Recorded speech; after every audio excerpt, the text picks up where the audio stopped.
এমনই একটা বাজে মেয়ে চাই যার গায়ে চরিত্রহীনতার তকমা লেগে আছে। পাড়ার ছেলে ছোকরাদের আড্ডায় যার সাইজ নিয়ে অনেক কথাই হয়, কিন্তু সামনে এসে দাঁড়ালে মাথা নিচু করে নেয়। কাকিমারে এর বাড়ি ওর বাড়ি গেলে যার চালচলন হয়ে যায় হট টপিক, অথচ কারোরই কিছু বলার তাকে সাহস নেই। বুড়ো ভামগুলো যার জামা কাপড়ের দিকে হাঁ করে তাকিয়ে লালা ফেলতে ফেলতে সেটাকে আলোচনার বিষয় বানিয়ে দেশের ভালোর কথা বলে। পাড়ার অন্যান্য মেয়েরা যে মেয়েটার স্বাধীনতার প্রতি হিংসে করে, এমনই একটা বাজে মেয়ে চাই।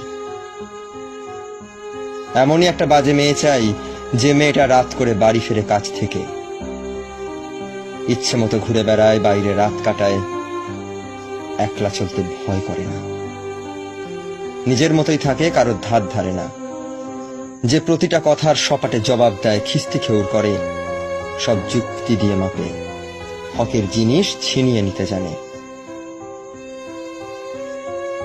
পিছু হটা যার স্বভাবে নেই। এমনই একটা বাজে মেয়ে চাই যার চোখে কাজল না থাকলেও চলবে, তীক্ষ্ণ দৃষ্টি থাকুক, যার হাতে চুড়ি না থাকলেও চলবে, কলম থাকুক, যার ঠোঁটে লিপস্টিক না থাকলেও চলবে, উলঙ্গ সত্যটা থাকুক। যে মেয়েটা ঠাকুর ঘরে পুজো দেয় না, যুদ্ধের প্রস্তুতি নেয়, যে মেয়েটা রান্নাঘরে রান্না করে না, মানুষ করার দায়িত্ব নেয়, যে মেয়েটা অন্যায় হলে চেঁচায়, প্রতিবাদী হয়ে দাঁড়ায়, লড়াই করতে জানে, এমনই একটা বাজে মেয়ে চাই। এমনই একটা বাজে মেয়ে চাই।